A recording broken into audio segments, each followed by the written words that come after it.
My name is Nadia Blackwell, and I am 32 years old. If you looked at my life on paper, you would probably say I was doing well.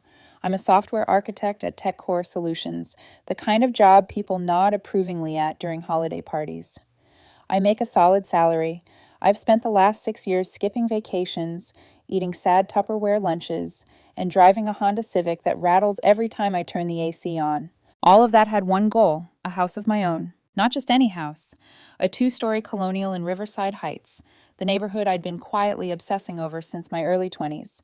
Tree-lined streets, old maples arching over sidewalks, kids on bikes in the evenings, warm window light in the winter.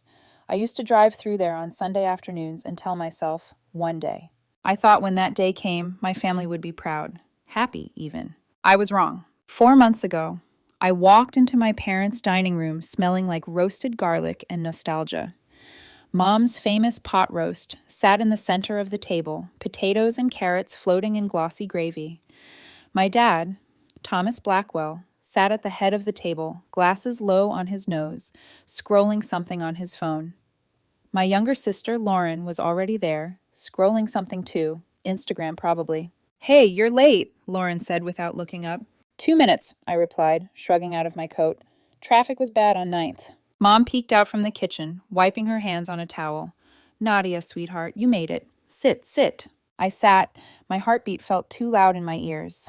I had been rehearsing this moment for weeks. "So," I started, my hands twisting the napkin in my lap, "I have some news." Mom's smile brightened.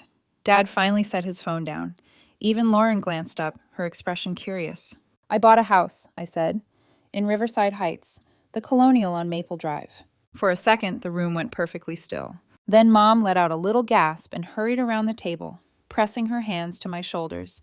"Nadia, oh my goodness, a homeowner. We're so proud of you." Dad nodded slowly, the way he does when he approves of a project at work. "That's a smart investment. Property values in Riverside Heights have been climbing steadily for 5 years. You made the right call." Warmth spread through my chest. I had wanted this approval more than I would ever admit out loud. Across the table, Lauren smiled. Tight. Brittle. "Wow. Must be nice having that tech salary while some of us are still drowning in grad school loans." There it was, the little sting. "Come on, Laure," I said lightly. "You're doing amazing at Morrison and Associates. Once you make associate, you'll be set." She rolled her eyes, but her lips twitched. "That's assuming I get there before I die of stress." Dad cleared his throat, his fork hovered over his plate. "Speaking of property," he said, avoiding my eyes. "You remember the discussions we had about family assets a couple of years back, Nadia?" I blinked. "What discussions?" Mom and Dad exchanged one of those looks, silent, tight, passing between them like a secret note. Something in my stomach tightened. "Never mind," Mom cut in quickly, her smile snapping back into place. "This is your celebration, sweetheart. You finally did it. Who wants pecan pie?" Lauren looked down at her plate again, jaw clenched. The moment moved on, but that look between my parents lodged in the back of my mind like a glass splinter. I should have listened to that feeling. 3 weeks later, I sat at a polished mahogany table across from my realtor, Sandra Kim. The closing room smelled like expensive cologne and fresh paper. A stack of documents waited in front of me, a pen poised on top. "This is the last one," Sandra said warmly. "Sign here, and the house is officially yours." My hand trembled just a bit as I looped my signature. "Nadia E. Blackwell." "How does it feel?" Sandra asked. "Surreal," I admitted. "Good, but surreal." "You earned this," she said. 6 years of saving. That's discipline most people don't have." I smiled, the knot in my chest loosening. "I'm planning to refinish the hardwood floors and maybe update the bathroom fixtures. Nothing too crazy." My phone buzzed in my purse once. Then again. Then again. "Sorry," I muttered, fishing it out. 3 missed calls from my best friend Natalie, and one text that made my blood run cold. "Call me now. It's about Lauren. It's bad." My mouth went dry. "Sandra, can you give me just 1 minute?" "Of course." She stood up. "I'll grab us some water." I hit call and pressed the phone to my ear. "Nat, what's going on?" "Nadia, are you sitting down?" Natalie's voice crackled, urgent. "I'm at closing," I said. "I just signed. What's wrong?" "She posted about you," Natalie said. "On Instagram. I think you need to see it." 5 minutes later, I was in Natalie's living room, the closing folder clutched to my chest like a shield. The big TV mounted on her wall mirrored Lauren's Instagram page from her laptop. When your parents promise you your grandmother's inheritance for your first house, but your sister swoops in and steals it first. Betrayed. Family drama. A photo of a sold sign in front of my new house sat underneath that caption, blurred just enough not to show the address. The likes were climbing every second. Comments ranged from, OMG, I'm so sorry, girl, to, how could a sister do that? My own name was tagged. Nauseous, I whispered. I feel nauseous. Natalie glanced at me, worry etched into her face. You told me you didn't use any inheritance for the house, right? I didn't, I said. My voice shook. Not a cent. I used my salary, my bonus. The inheritance from Grandma and Grandpa was split 50-50 between me and Lauren 3 years ago. I used mine to pay off student loans and build an emergency fund. She bought a Lexus and went to Europe. There was never...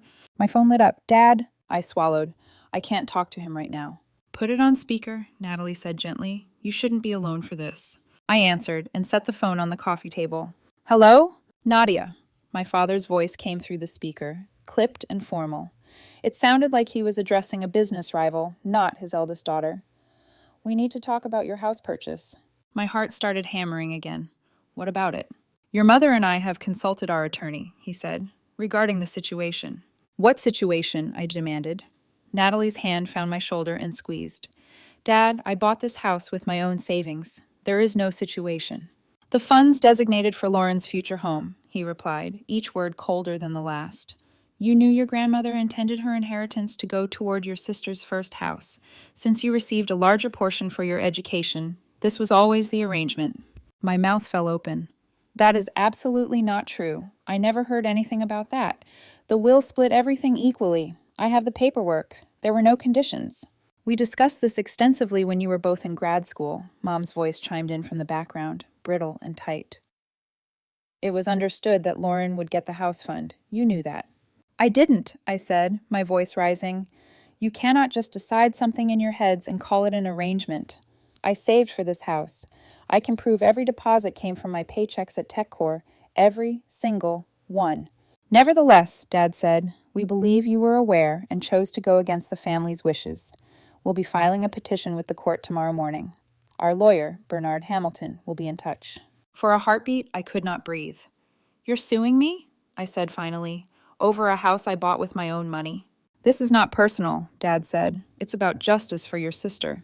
The line went dead. I stared at the phone. The room spun.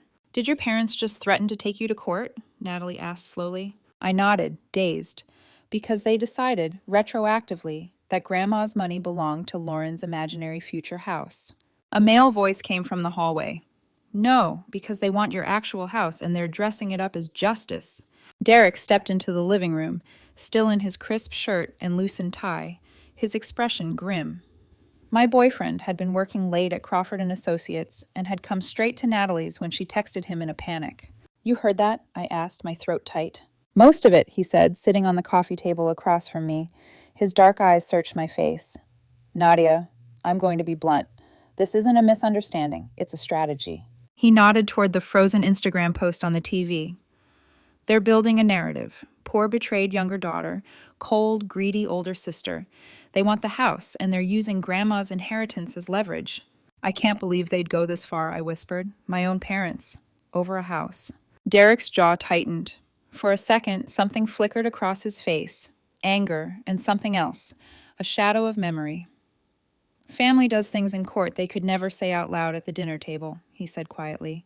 You'd be shocked what I've seen. Natalie looked between us. What do we do? Derek took my hands in his, grounding me. First, we breathe. Then we get you a very good attorney who doesn't give a damn about your parents' feelings.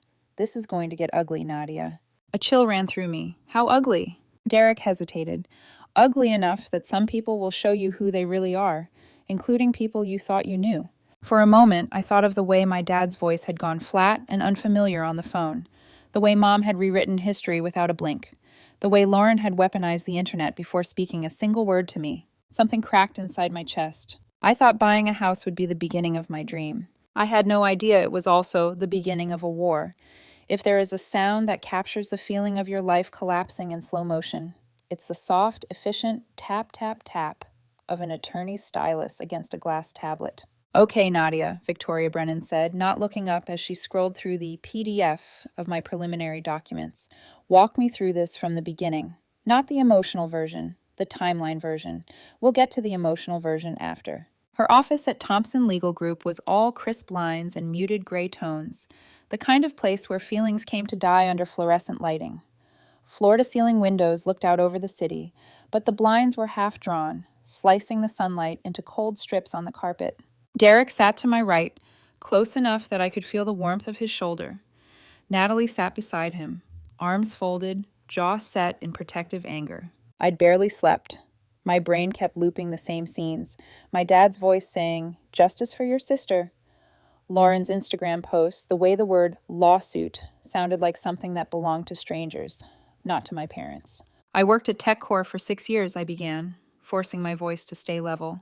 I started saving as soon as my probationary period ended. I moved into a cheaper apartment, stopped traveling, ate at my desk.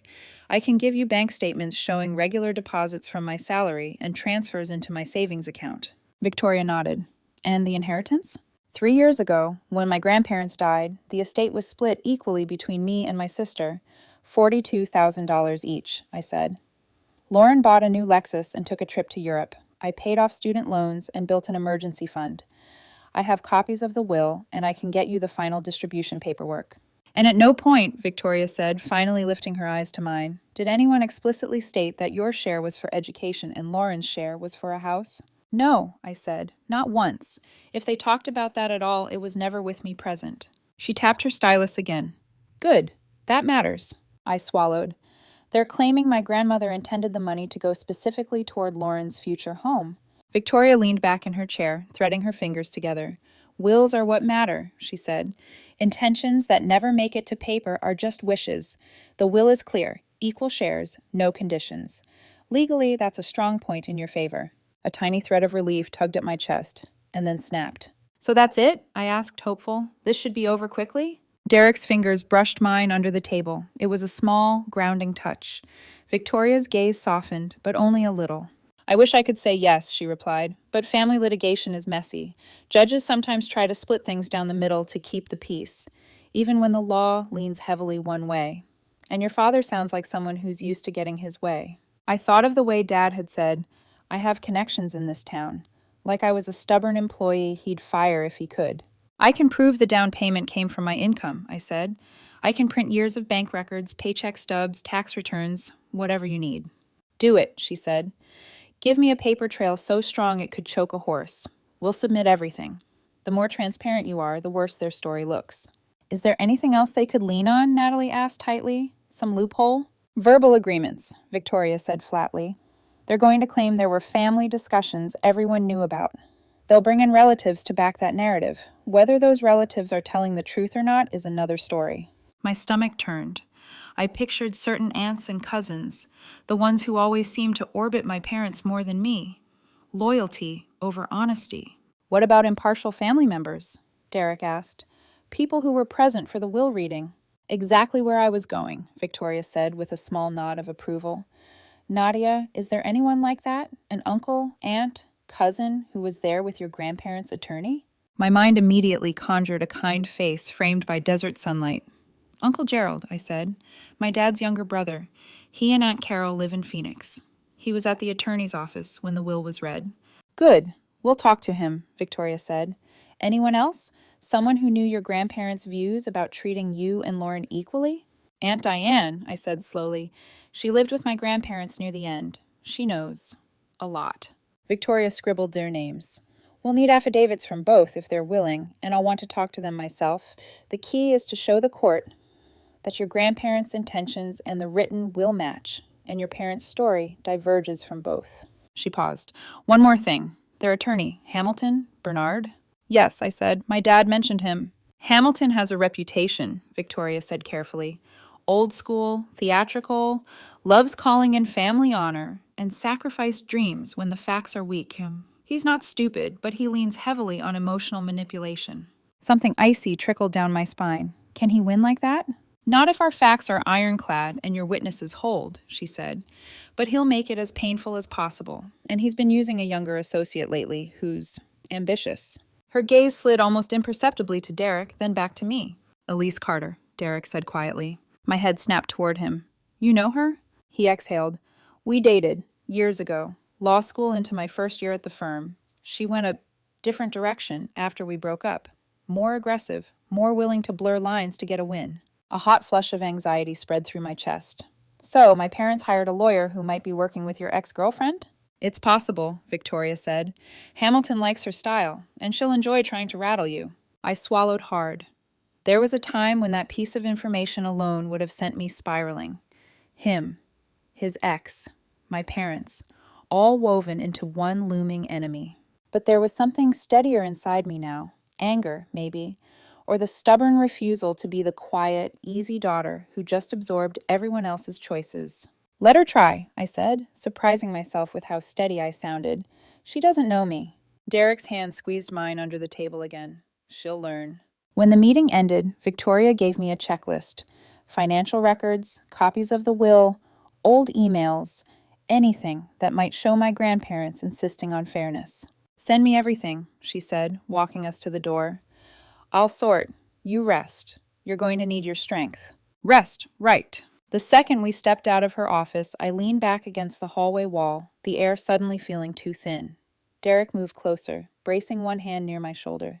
You okay? He asked softly. I wanted to say yes, to be the tough, put-together woman people thought I was. Instead, what came out was, my own parents are trying to take my house. He didn't flinch, and we're not going to let them. We. The word caught in my throat. You're really sure you want to be dragged into the Blackwell family circus? Yes, he said, no hesitation. I'm all in, Nadia, with you. Not just as a lawyer brain in the background, as your boyfriend, as your person. My eyes burned. You know Elise is going to use that against us. Let her, Derek said calmly. She's good at finding weaknesses in other people's stories, not as good at handling someone who already knows hers. I wanted to ask what exactly that meant, what Elise had done, what lines she had crossed. Instead, I tucked the question away.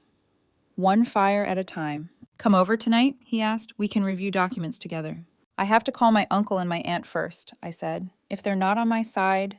He nodded. Call them. I'll pick up takeout and meet you at your place later. After he and Natalie dropped me back at my apartment, I stared at my phone for a long time before finally hitting the contact labeled Uncle Gerald. He answered on the second ring, his voice warm and booming. Nadia, how's the new house treating you? Your Aunt Carol and I were just talking about when we can come visit. The words hit harder than I expected. For a moment, I couldn't respond.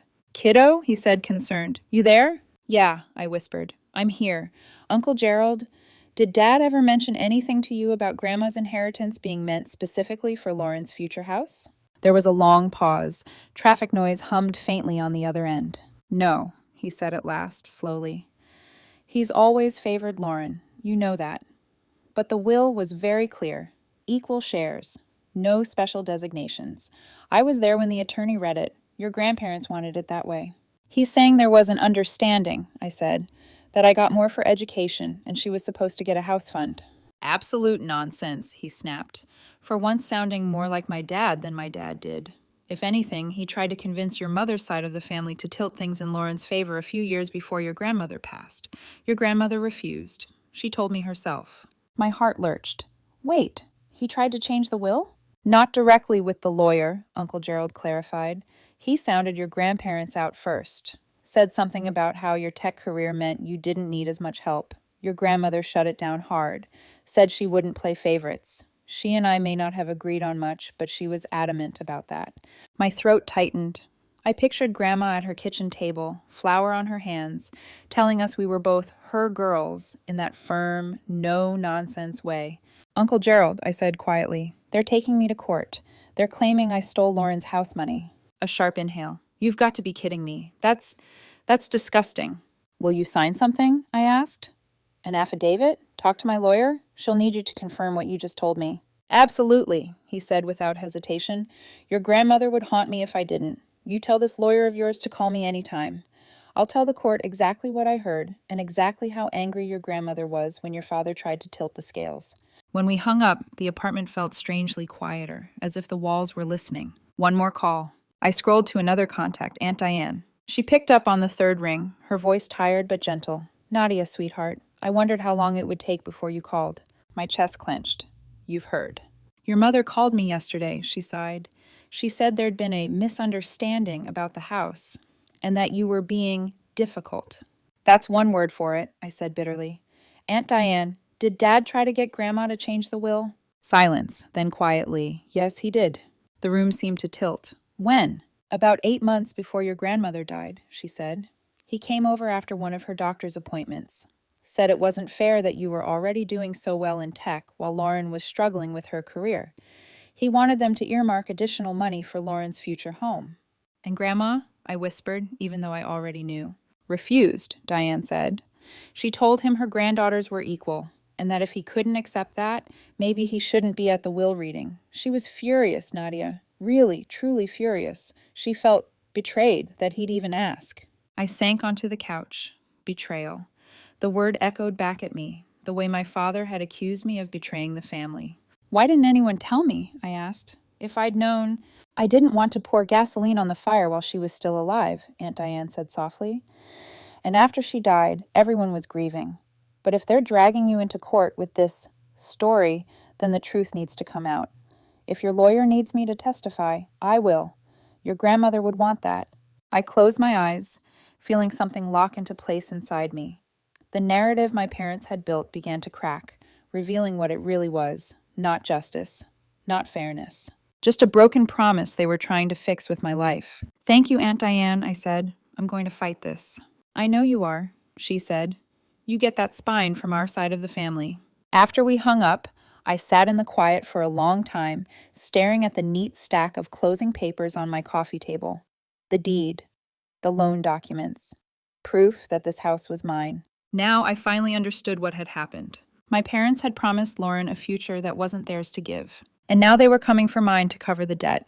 There are betrayals that slice clean like a knife. Sharp, fast, mercifully quick. Then there are betrayals that rot slow, like wood softening under water, until one day it collapses under your feet and you finally see the mold that's been growing for years. I didn't realize until that week how rotten the foundation of my family had become. By the time I stood outside my cousin Taylor's apartment door, the winter air biting through my jacket, I already had an idea of what she was going to say. Taylor and Lauren had always been closer than sisters, two halves of the same glittery, ambition-fueled social bubble. But I needed the truth from someone who wasn't actively trying to destroy me. The door swung open and Taylor's eyes went wide. Oh, Nadia, I didn't expect you to just show up. You weren't answering my texts, I said. I didn't want this conversation over the phone. Her lips pressed together. Right. Well, come in. Inside, the apartment looked like a Pinterest board brought to life. Cream throw blankets, gold-accented decor, a candle burning that smelled like warm vanilla. Taylor always had a talent for making things look effortless. We sat across from each other at her tiny kitchen table, untouched mugs of coffee between us. Taylor looked exhausted already. Okay, Nadia, I love you, you know that, but I don't want to get involved. You're already involved, I said quietly. Lauren tagged you on that Instagram post. Her cheeks reddened. I didn't know she was going to do that. She sent it to me after she posted.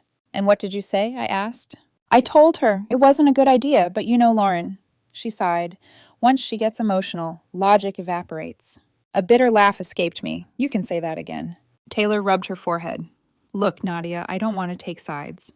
There aren't sides, but I said. There's the truth, and then there's whatever story my parents are inventing this week. Taylor flinched, her eyes darting away, and that was when I knew. She knew something. Taylor, I said softly, please. We've known each other since we were kids. Just tell me what's going on. I won't ask you to testify. I just need to understand why my parents are doing this. She was quiet for a long time. Then, finally, Lauren has been talking about that house for almost a year, she said, her voice barely above a whisper. My chest tightened. Which house? The one on Maple Drive, Taylor replied. The one you bought.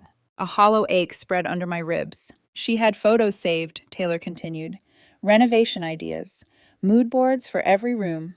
Custom kitchen, marble counters, built-in bookshelves. She had everything planned. I swallowed. But I didn't know that. No one told me. I know, Taylor said. And that's part of the problem. She thinks you did. My breath caught. But how would I have known? She convinced herself you did it on purpose, Taylor said, wincing. That you stole her dream. And your parents... They kind of fueled it. They told her they'd help her get a house once she made associate. They even hinted the inheritance was supposed to go toward it. The inheritance that was split equally, I said flatly, with no conditions. Taylor nodded. I know, but Lauren believed them. She believed the house was hers, just delayed. I pressed my palms to the table. So they promised her something they couldn't deliver. Taylor hesitated, then nodded. Yes. And now they're trying to take my house to cover it. Taylor's silence was all the confirmation I needed. It burned. It burned in a way I didn't know betrayal could burn. Taylor, I said, my voice trembling despite my best effort to steady it. Just tell me one thing. Have you ever heard anyone at all, besides my parents or Lauren, mention this arrangement about inheritance for a house? She didn't hesitate. No, never. Not from your grandparents, not from any relatives, not once. I exhaled shakily. So it's all made up. Taylor bit her lip. I'm sorry, Nadia, I really am. I studied her face. She meant it. But her loyalty to Lauren ran too deep to untangle. I can't testify, she said quickly, before I could ask. Please don't put me in that position. My mom would never forgive me. I'm not asking you to, I said softly. Thank you for telling me the truth. When I stood to leave, Taylor reached out and touched my arm. Nadia, I don't think your parents meant for it to get this far. They just panicked. I paused at the door. There's panicking, I said quietly, and there's dragging your daughter to court. She didn't have a reply for that. When I got back to my apartment, Derek was already waiting inside, sleeves rolled up, combing through folders of financial statements on my dining table. Hey, he said gently when I walked in. How did it go? They promised Lauren the house, I said in a hollow voice. The exact house. The one I bought. They told her it was hers. He looked up slowly, jaw tightening. Then this isn't about inheritance at all. No, I whispered. It's about a promise they made. A promise they had no right to make. Derek approached me and cupped the sides of my arms.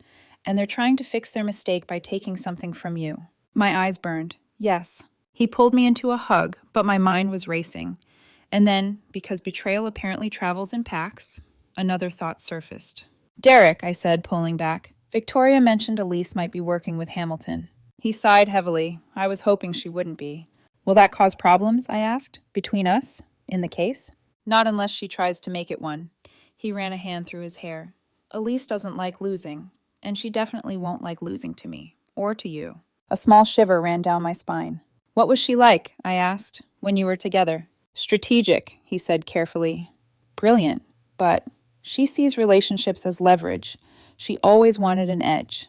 That's why we didn't work. I didn't want a partner who played games. And now she's helping my parents sue me. He nodded grimly. If there's any angle she can take, personal, emotional, psychological, she'll try it. I clenched my fists. Let her. Derek smiled faintly. That's the spirit. 2 days later, I got my answer in person. Victoria had called us to her office for a document review. When Derek and I stepped off the elevator together, the doors slid open to reveal a woman in a sharp navy suit, dark hair pulled into a sleek twist, her expression carved from glass. Elise. Her gaze flicked down to where Derek's hand brushed mine, then up to my face. And she smiled. Not warmly, not kindly, strategically. Well, she said, her voice smooth as polished steel, this will be interesting.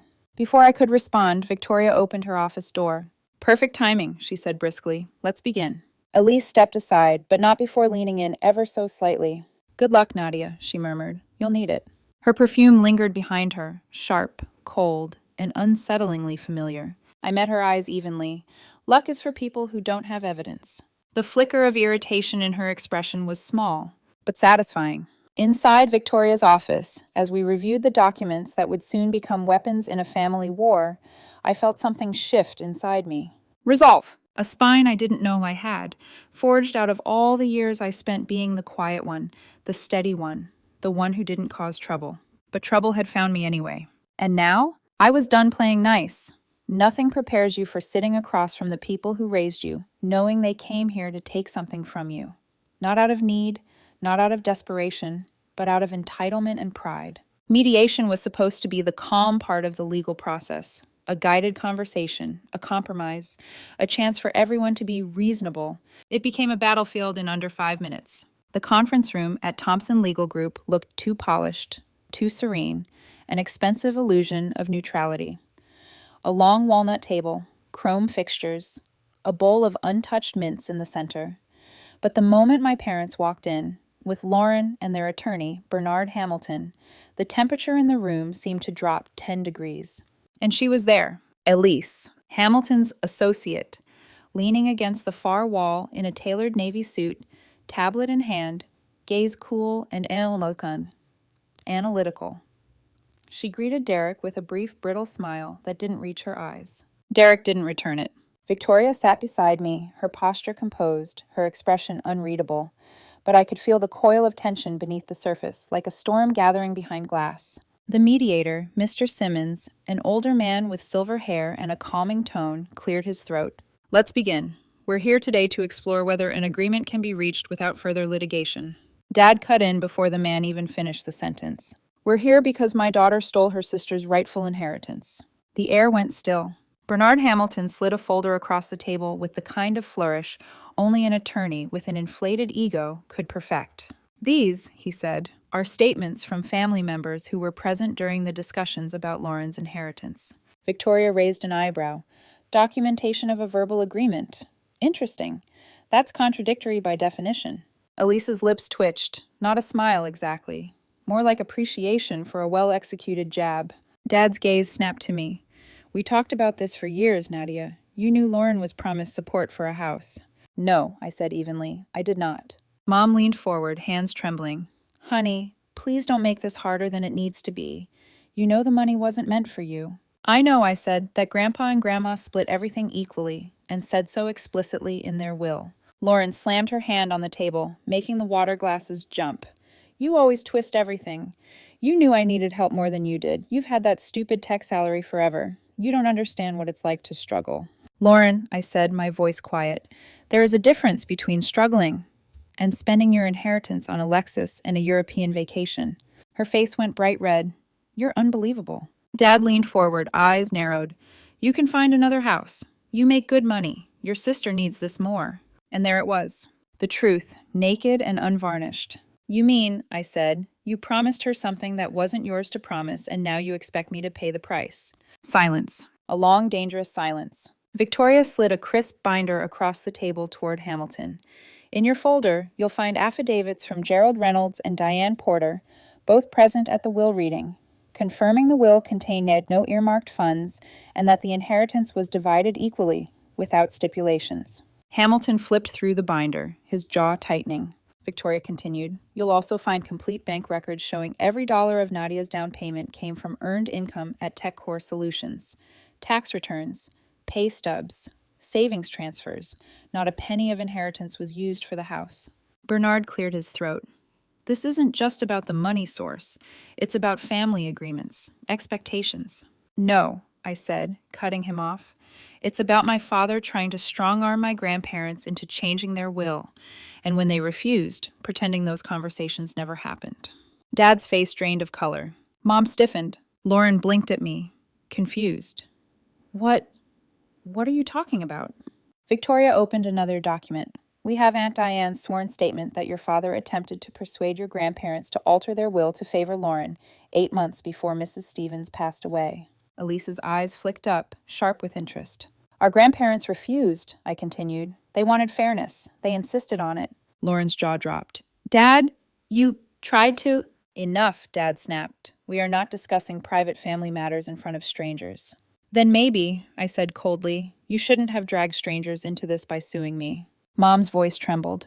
Nadia, we're your family. We just want to make things right. I stared at her. Right for who? She opened her mouth, then closed it again. Hamilton tried to recover. We can still reach a mutually agreeable solution. Perhaps Nadia could... Nadia! Lauren cut in suddenly, her voice cracking. You could move. Find another house. I've had dreams about this one for 2 years. Derek let out a quiet, incredulous breath. I turned to my sister.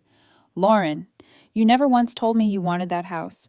You never told me you were saving for one. You never talked to me. You just assumed. Her eyes shimmered. Because they told me it was mine.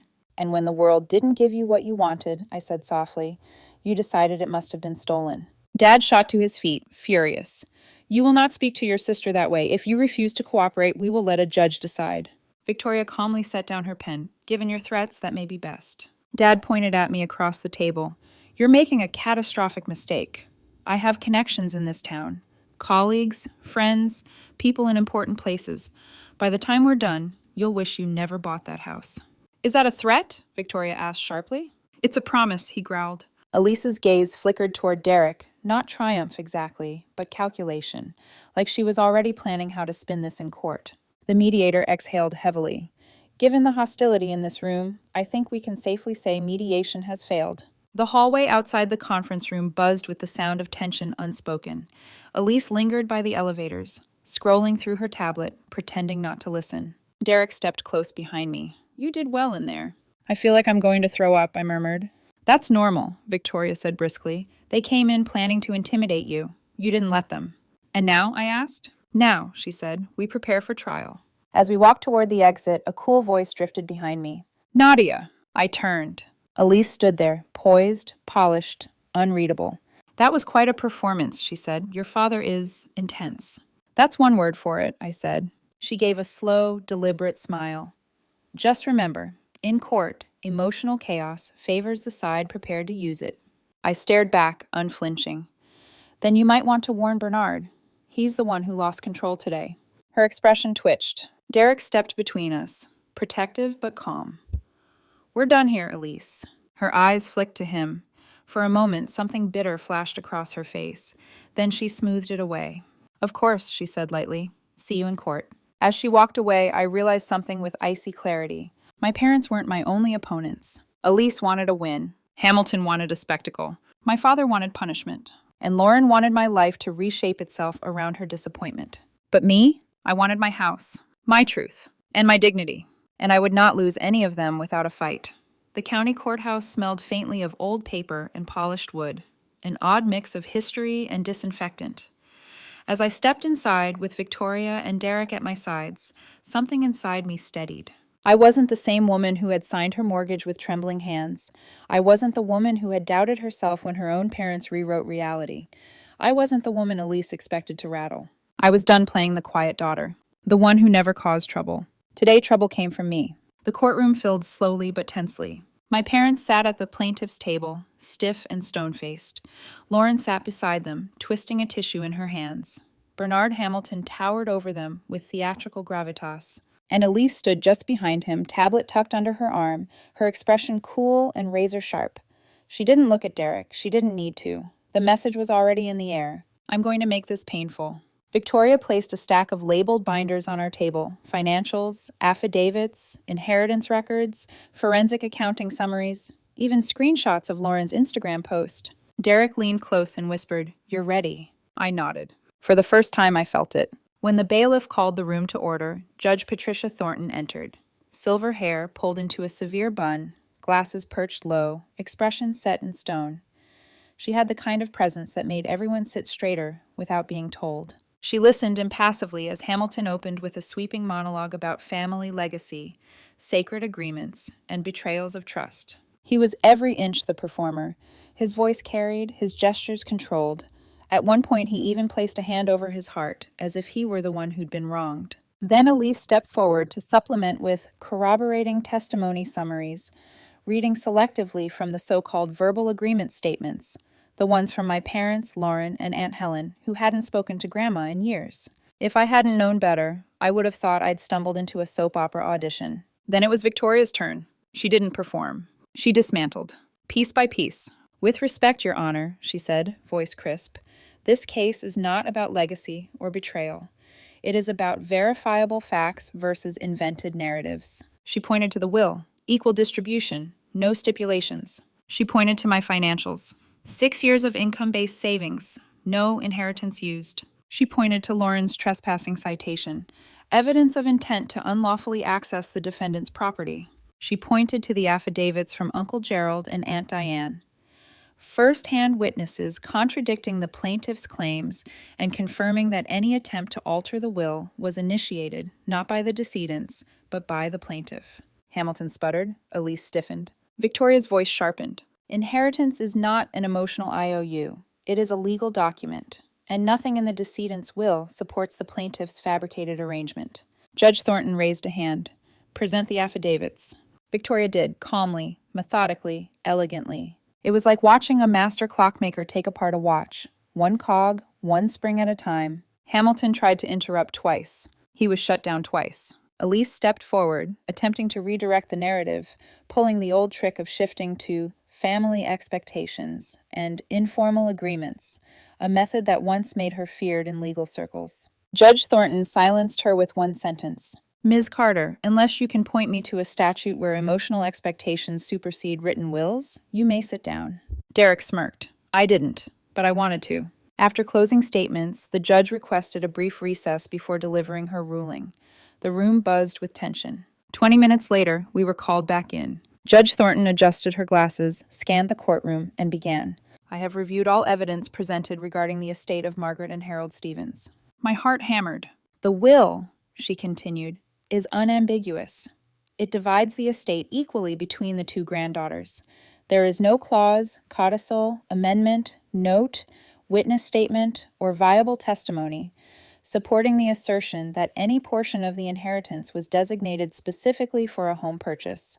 Mom closed her eyes. Dad's jaw clenched. Furthermore, she said, the defendant's financial records clearly show that the purchase of 847 Maple Drive was funded entirely by verifiable earned income. Lauren's breath hitched. Judge Thornton paused, then looked directly at my parents. I also find the plaintiff's conduct, particularly the attempted unauthorized entry onto the defendant's property, deeply troubling. Lauren's hands shook. The court hereby dismisses the case with prejudice. My breath escaped in a rush. Additionally, the judge added, the defendant is entitled to recover reasonable legal fees. A small crack echoed as the gavel descended. It was over. Outside on the courthouse steps, sunlight hit my face like I hadn't felt it in months. People streamed by, but all I could hear was the pounding of my own heartbeat. Then, Nadia! I turned as my parents approached quickly. Lauren followed, blotchy-faced from crying. Mom reached for my hand. Nadia, honey, please, let's talk. We can fix this. Dad forced a tight smile. Your lawyer humiliated us in there. We can move past this, as a family. I stepped back. We tried talking, I said. You chose a courtroom. We made a mistake, Dad said gruffly. We just wanted to help Lauren. No, I interrupted. You wanted to help yourselves. You wanted to save face. You promised Lauren something that wasn't yours to promise. And when you couldn't deliver, you decided I should pay for it. Lauren stepped forward, tears spilling. Nadia, I'm sorry. I really am. I thought the house was supposed to be mine. Because they told you that, I whispered. Not because it was true. She swallowed. Can't we move on? I studied her, my sister, who had never once asked me what I wanted, only what she lacked. No, I said softly. Not right now. Mom's voice cracked. We're your family. Family doesn't sue you, I said. Family doesn't lie in legal affidavits. Family doesn't spread rumors or threaten your career. Dad's face flushed. So you're just going to throw away 32 years? This wasn't a disagreement, I said firmly. It was betrayal. What do you want from us? Lauren pleaded. Money, apologies, what? I want nothing from you, I said. That's the point. I'm moving on with my life, without this. Victoria stepped beside me, professional and calm. My client's friends are waiting to celebrate. This conversation is over. Dad opened his mouth. Victoria cut him off smoothly. Any further attempts at contact or intimidation will activate the restraining order we have drafted. Mom gasped. Lauren whimpered. Dad froze. And I turned away. That night, my house glowed with warm light and laughter. Real laughter. The kind that fills the cracks left by people who never deserve the space they took. Natalie carried plates of pasta into the living room. Uncle Gerald and Aunt Diane shared stories about Grandma, stories that made me smile instead of ache. Coworkers stopped by with flowers. Derek sat close beside me on the couch, his arm warm against mine. At some point, Uncle Gerald raised a glass. A toast, he said, to Nadia, for standing her ground when it would have been easier to fold. Your grandparents would be proud. Everyone raised their glasses. I felt my throat tighten. Not with sadness this time, but with something gentler. Healing. When the noise softened, Derek leaned in and murmured, How does it feel, knowing it's really yours? I looked around, at the soft blue walls I'd painted, the floors I'd refinished, the keys on my coffee table, solid, unmoving, mine. It feels, I said slowly, like the beginning of something better. Derek smiled. Good, because I'd like to be part of it, if you'll let me. I looked at him. This man who'd stood beside me in every fire, and warmth spread through my chest. You already are. Later, after everyone left, I walked room to room, the house quiet and safe around me.